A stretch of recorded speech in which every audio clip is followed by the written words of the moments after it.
Hey guys, I'm Helena.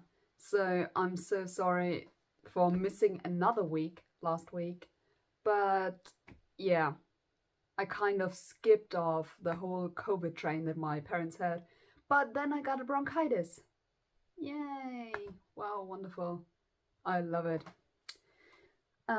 Yeah, so it also got into my voice and I couldn't film just even the tiniest bit of video. I couldn't. So I know that there's not that many people watching this spin-off series, but you know what? It is so much fun to think about this and to kind of find a common thread through it all. So I'm gonna go on with it anyway. So this week, since I've skipped or had to skip last week's session, this week we're gonna talk first about marriages, which is kind of the subcategory of what we had 2 weeks ago. And then we're gonna talk about deaths, which is kind of a subcategory of what we talked about 3 weeks ago, 4 weeks ago, something like that. So now we're gonna start with the marriages, which is probably gonna be a very, very tiny chapter. Obviously, because there's not that much marriages at all. As we know, there are literally no mother figures. So there's not that many. I mean, there's mother figures, but there's not mothers. There's one stepmother. That's the closest we are in the few nurses. But, yeah, marriages. Really not that much to talk about. We don't have one in the Flying Dutchman. We don't have one in Tannhäuser. We have one going on in Lohengrin, obviously, which is two marriages. We have one which is Ortrud and Friedrich, which is completely built on lies if we look at it from the outside and not from a viewpoint of saying I love Ortrud, which I do, love her, but it's really not the ideal marriage. Obviously, we talked about this in like the general relationship video. It's basically built on lies. It's built on the lie that Elsa killed her brother. Also, it's built on he could not have Elsa, so he had to marry someone, and she has a good bloodline. Yay! Always a good reason to get married. Anyway. So stupid, actually. But, as I said, Ortrud and Friedrich is not the greatest marriage.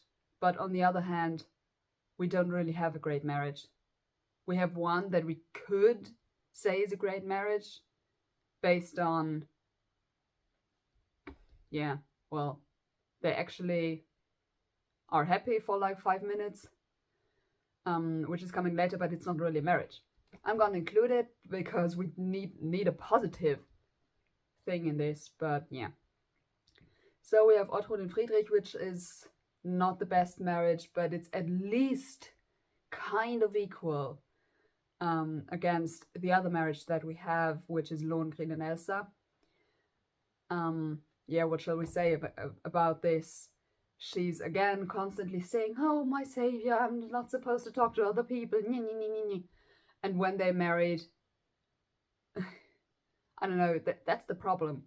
Because I love this one production from Bayreuth, which was this year's production, so much. It's like this whole, she just wants to pray, and he wants to lay her, basically. So that's the Bayreuth version of this. But yeah, there's not really that much going on there. Let's say like this. It's also not built on trust whatsoever. It's not built on truth whatsoever. Also, what does make a good marriage? I always think it's probably the easiest if you actually like the person that you're married to. I always remember the Lord Merton from Downton Abbey. Oh god, my mom's gonna say when she sees this, but never mind. When he said to his son Larry, I love you as my son, but I tried and failed to like you. And I think that's something that we have in a lot of marriages, and that should be there in the marriage, that you actually like the person for who they are, and it's not just love, but it's actually you like them. It's actually companionship. It's actually friendship, and that's not there in either of them. Ortrud and Friedrich is basically, oh, so he's a good guy, and if I marry him, I'm closer to the throne. And he's like, yeah, the other one didn't want me, and she has the bloodline. And the other one is, oh God, he saved me. And, oh yeah, she's pretty. And I save her, and then she has to marry me. Great thing. So, this is not one of them is an ideal marriage, obviously. And it's not, we're not getting better, because now we're getting in the square of adultery, because we have Marke and Isolde in the next one. And obviously, even though I think I have touched on this, may have touched on this the last week, and also when we talked about Tristan and Isolde, but their relationship of Tristan and Isolde is not physical. It's really not physical. It is the greatest point in which it was changed from the original, from Wolfram von Eschenbach, that it is not physical. With Eschenbach, it is they drink the love potion many days before they get to Cornwall, and then the Doctor Love takes him to her bedchamber, basically. So she ruins her white dress, if you know what I mean. This is not the case with Wagner. So we have the adultery, which is like, today we would say it's emotional cheating, but it's not actually physical cheating, as it was, and it would have been and was, in Wolfram von Eschenbach. And we have the very famous scene where she has to swear before God that she's never been in the arms of another man, but the kings and the guy who like broke her fall when she fell on the steps of the church, who was Tristan in disguise, of course, so she didn't lie. But anyway, so this is purely platonic or emotional cheating, but still not the best marriage.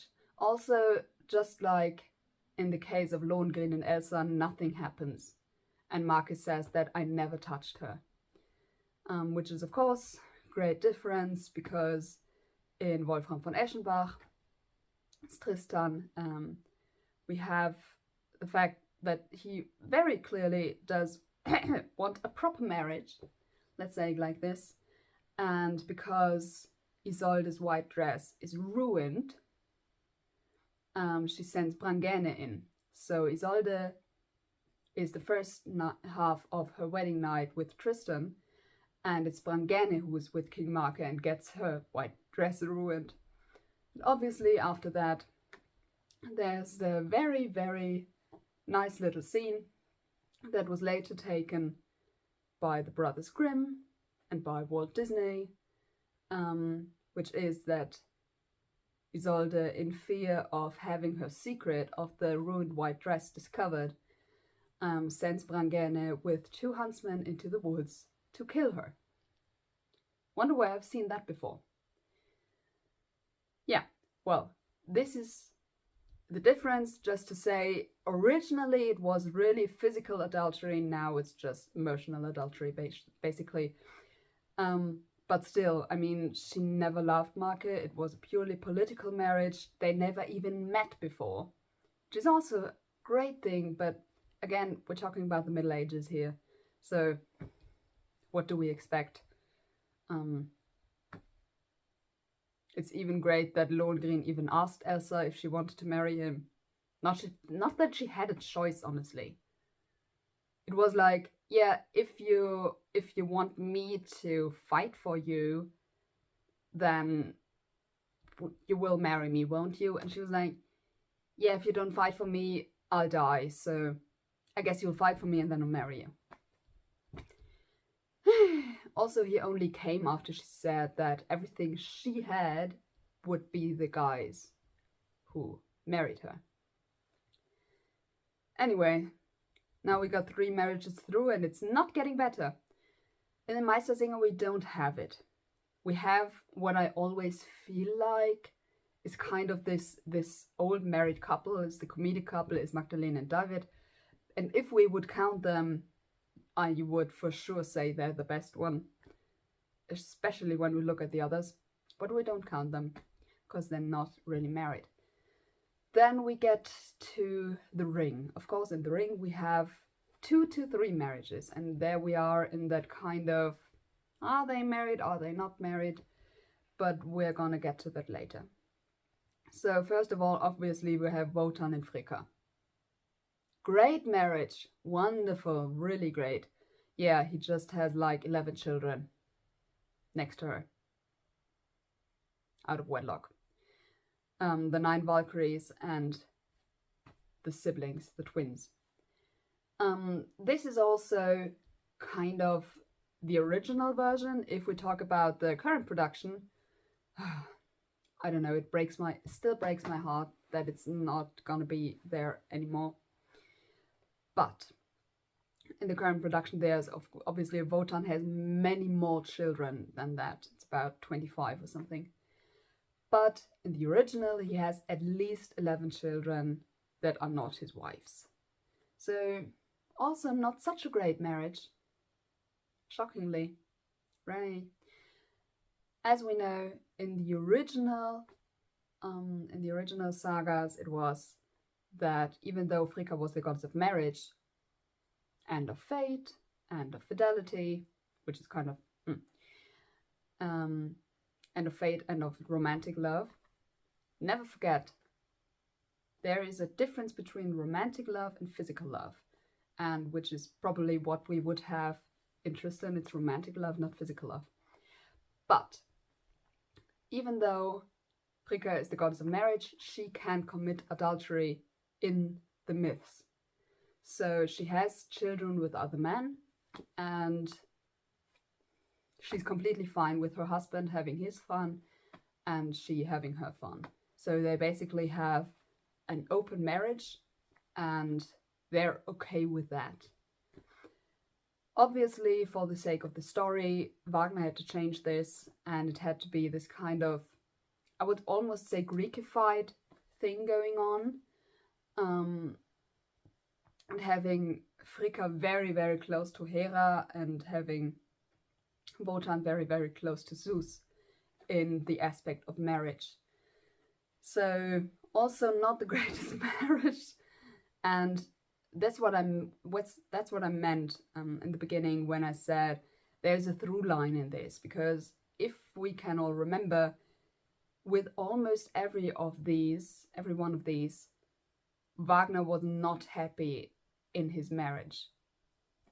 With Minna, first one, she was very, let's say, Fricka-like, Hera-like, to be honest. And she gave him a hard time, unlike Cosima later, who was like,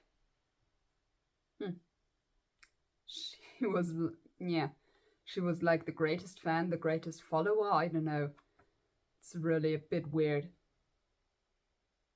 She was very, I don't even know a proper English word for this. In German I would say hörig. Yeah. She loved him very much. But anyway, we have this through line of not having very great marriages. So the second one we have in the ring is obviously Sieglinde and Hunding. Yeah, also not the greatest match, because he basically bought her. And considering what the times were, we're talking about the Middle Ages, we're talking about he bought her and that they probably sold her as soon as she was a woman, if you know what I mean, and I think you do. This would mean that she was probably about 12 to 13 years old and he was about 60, which is all the way. Very, very yucky. We don't want to talk about this. So It was against her will. She didn't love him. The only reason why she stayed with him that long was because Wotan came and like got the sword into the tree, as we saw when we went to Linderhof together. And that was why she stayed with him, basically. Yeah. Also not the greatest marriage. I'm not doing a ranking this time, because if we did a ranking, it would not look good. Not at all. And then we have the, I would say, quasi-marriage, which is Brunhilde and Siegfried, and it's probably the best marriage, but I don't know if we can count it, because obviously they've never been in a church. But since we're in a non-Catholic or non-Christian realm, what would we say is married? Because Fricka and Wotan most certainly didn't go into a church to get married. Let's be real. So I suppose, I don't know so much about like rituals and stuff, but I suppose there could have been some marriage-like rituals where you could say they are married now. That might have been performed between Brunhilde and Siegfried. So theirs is probably the best one, even though we're still in the like double half aunt and double half nephew realm. But they are actually happy together for like 5 minutes for the beginning of Götterdämmerung. And then unfortunately, he drinks the potion. Yeah, stupid boy. But well, what did we expect? He didn't really know that there was evil in the world. So he did not expect that. Yeah, well, poor guy. But we see how much he loves Brunhilde still in the end, when he gets like the counter potion. And he thinks of how he met her and how he loved her and all of this, and that she still, well, died with him, basically. So it's kind of the best marriage that we have. Also, even though it's not that long of a marriage, we could probably also count Brunhilde and Gunther, as well as Gudrune and Siegfried. And yeah, well, Brunhilde and Gunther, what shall we say? He didn't even capture her. Should we say capture her? Probably not. He didn't even win her himself, but he sent Siegfried with his cap to win her. And with win, I mean rape. So this is a great marriage. He didn't even have the courage or the strength or whatever to rape her himself. Which is a horrible thing to say. But, you know, I hope you know what I mean. Like, you do not send another guy to rape your future wife. Hello? On the other hand, if he had done it himself, Brunhilde would have probably thrown him off the rock. Which would have probably been a better way. But well, he was too much of a coward. Gudrune, yeah. Self-worth of probably a carrot at this point. It's totally stupid. Totally was like, yeah, I'm ugly. I think the only way I can get this guy is by giving him a love potion. Yeah. And she did, and that's why they were all dead in the end. But her! Literally the only people who survived this whole thing are the one that began this stuff. It's Alberich, it's Flosshilde, Woglinde, Belgunde, and Gudrune. These are the 5 people who survived this whole thing. And it's like they started it all. The Rhine Maidens and Alberich started the whole thing with the ring. And Gudrune started the whole thing with him. Like, people. Please.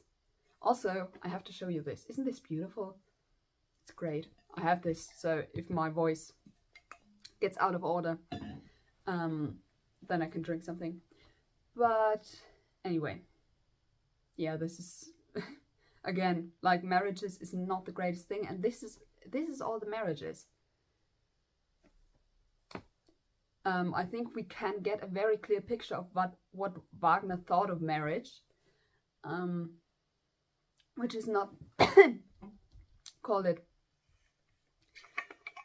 which is not much and not in a good way.